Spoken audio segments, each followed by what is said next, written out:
So I had two chapbooks come out in 2020, and then have a full-length collection coming out later this year. There's no release date yet, but I'm going to read from each of those, and I'll tell you a little bit about them at the time. But I want to start with some newer poems that I've written in the last few months that aren't in any of my collections. And the first one that I'd like to read kind of sums up the summer of 2020 for me, and it's titled "Never Forget These Days." These quiet days of no daily commute, these days of resting on the sunlit lawn, of waking unalarmed in summer dawn, of baking every kind of summer fruit, of families masked to picnic in the park, of bus seats sealed against adjacent use, of shocked statistics roiling in the news, of clothes reopened, surge, high water mark, of gas and flashbang fired after dark, of dark skin figured with still darker bruise, of leaves whose shadows hide a shadow noose, of long banked anger waiting for a spark. These days of summer slowly turning hot, these days of rage and grace and apricots. And then another recent poem is titled, "They Made Beautiful Music Together." The player was the Pacific Ocean, and the singer was a jet stream storm. The melody was indigo ink, and the words were flaking ash. Those chunks of foam that pile up on the beach when it's windy, that's what the tune was. The lyrics were the Himalayas. The musician was the smell of old books, the vocalist was the feel of hot dust, and the chorus was absolutely black bean soup. One of them was bloody wreckage piled at the edge of the freeway. One of them was the aurora borealis. One of them was the ozone smell of a welder, and one was a stained glass window of a martyred saint. The song was a grove of old-growth spruce, and the backbeat was just plain crazy. The voice was sparks when you put metal in the microwave. The instrument was a flock of swifts wheeling in an evening sky. They were a packet of taco sauce paired with plum wine, a drifting glacier the size of Manhattan, and a wagon wheel slowly disintegrating on a playa that hasn't seen rain since the late Pleistocene. They were chaos and cinnamon. They were arsenic and prehistoric ferns. Together they made midnight velvet, a burning skyscraper, the buzz of too much caffeine.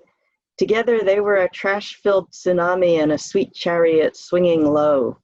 Together they were a train on a narrow-gauge track above hell. And then I'd like to read an epithalamion. Typically an epithalamion is a wedding poem, and it describes and celebrates the wedding ceremony. This one kind of goes on through the course of the marriage, and it's titled "Epithalamion for Owned Lives." Their master gave them permission to marry. He wanted them to be content and work hard. With small children, they were less likely to run.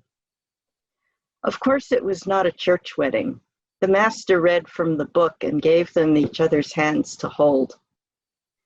She trained honeysuckle against the walls of their one-room dirt floor cabin.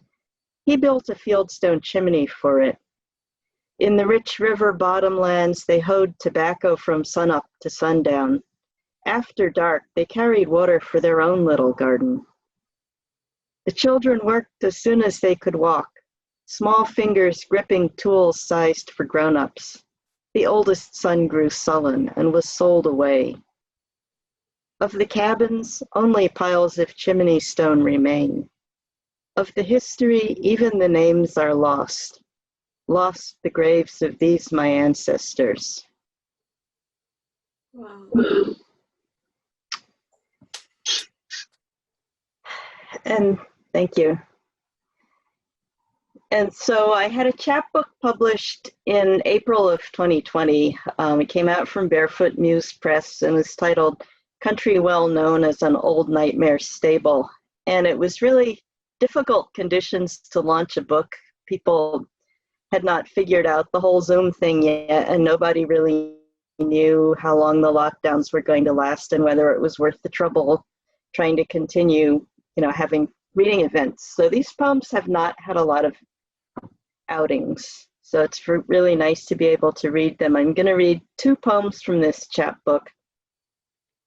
The first one will probably remind those of you who've lived in the Willamette Valley for a while. It's titled Neon Horses. Roadside art, a herd of neon horses once graced the slopes along the interstate, improbable and luminous. These coursers were only visible by dark. They shared the late night sky with giant crosses on the hills, with airport beacons flashing silent news across closed eyelids like windowsills, painting white walls with neon pinks and blues. Driving home from downstate, freeway nights, I'd see the herd appear in slow reveal as every bend brought one more into sight, a sign of home to someone weary at the wheel. Those brilliant steeds are gone now, long years gone, red and blue light dissolving into dawn. I miss those horses. And then one more from country well known as An Old Nightmare's Stable. This poem is titled Sink or Swing. It's not a secret history, the roots of jazz in ancient call, response, and complex syncopated drum work. One fact we should note, the law said slaves who drummed would swing from gallows trees. They improvised their entertainment. This improv tradition in our history keeps keeping on. His parents' swing band records sound the call from classic labels like Blue Note, or maybe just the living syncope of his heart. He syncopates to traffic rhythm, improvises. He hears the auto horns, a note like brass. Despite the history, there's music in the warning calls of cops who stand at corners swinging their batons. Each city swings to its own special syncopation. Every urban siren calls the passerby to some improv dance with local history, a sidewalk shuffling string of notes. He's got the rhythm, got the notes, got the soul. Hear the boy swing. He's not weighed down by history, but warps it, taut and syncopated, drawing in the weft, improved with every riff he can recall. The audience can feel the call. They cheer him on at every note. He's off into improvisation, backed up by that big band swing, while feet that stomp in syncopation beat the dust from history. No one could call him a one-note Johnny. He's swinging and syncing, out there improving on history. Armin, I see you grinning. Yes, that was a sestina.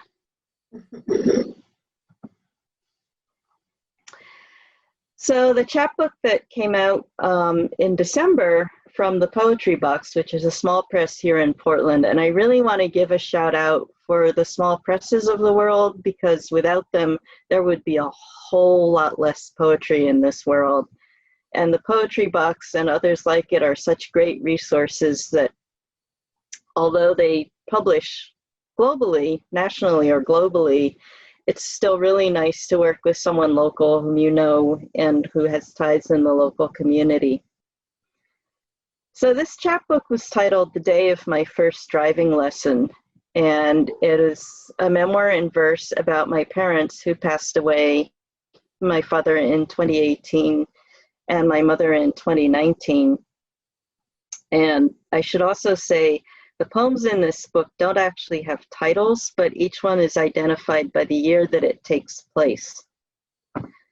So the first one I'm going to read is 1982.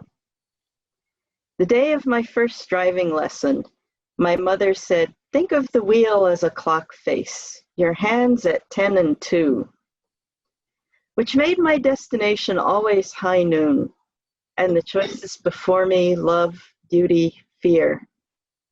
6 at the wheel's bottom, 6 was behind me, but no one gave me a 6-gun or a 6-point star or a guide to my character, hero, villain, Quaker bride, or dark-skinned woman of a certain reputation. I learned that it's no good watching the clock. No one will tell you when you're called to be a hero. You have to be ready whenever that noon train rolls in." And then 2018, so this was shortly after my father passed. The day I found a cowrie in the sand at Gerhardt, cold rain was sweeping in from the ocean. The cowrie was flawless, porcelain glossy, brown with white spots above, delicate teeth washed with pink underneath. Cowries are native to the tropics. We used to find them on the beaches of Tanzania, father, mother, brother, and me combing the tide lines. The sand was hot underfoot, velvet soft and blindingly white. The water was warm as a bath. Salt stung my eyes and burned my throat. My dad raked over piles of seaweed and picked out shells, turned them in his long brown fingers. He showed me cone shells' checkered flanks, delicate shades of pink and orange inside a conch. Touched a little octopus in a tide pool. Go ahead. Oh no, it's not slimy. Sometimes we'd find the jointed limbs of hermit crabs unfolding inside our gathered treasures. Then we had to put them back. Sometimes we didn't find them until we got home, hours later and miles from the ocean. We put them in water to try to keep them alive, but they died. I cried. On a January day at Gerhardt, I peered into an implausibly perfect cowrie, checking for slender jointed legs or for a glimpse of long brown fingers. Salt water burned my eyes.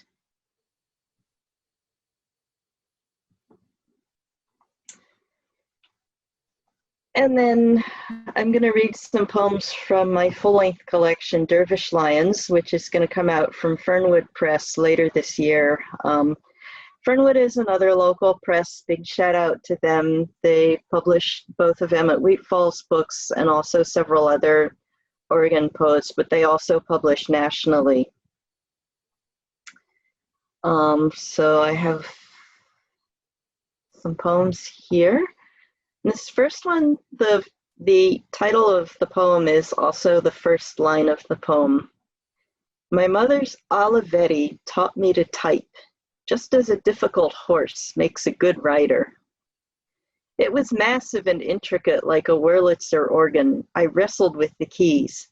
When I struck just right, the tiny cast metal letters rang on the platen like horses' hooves trundling the carriage ahead, with more Germanic gravity than Italianate drama, leaving a dotted trail across snowfields of paper. Olivetti's out of business now. Couldn't market their ironclad Merrimack to an age of monitors and mice. Horse and buggy in the land of the automobile, a generation of women's calloused fingertips remember your staggering staccato gallop.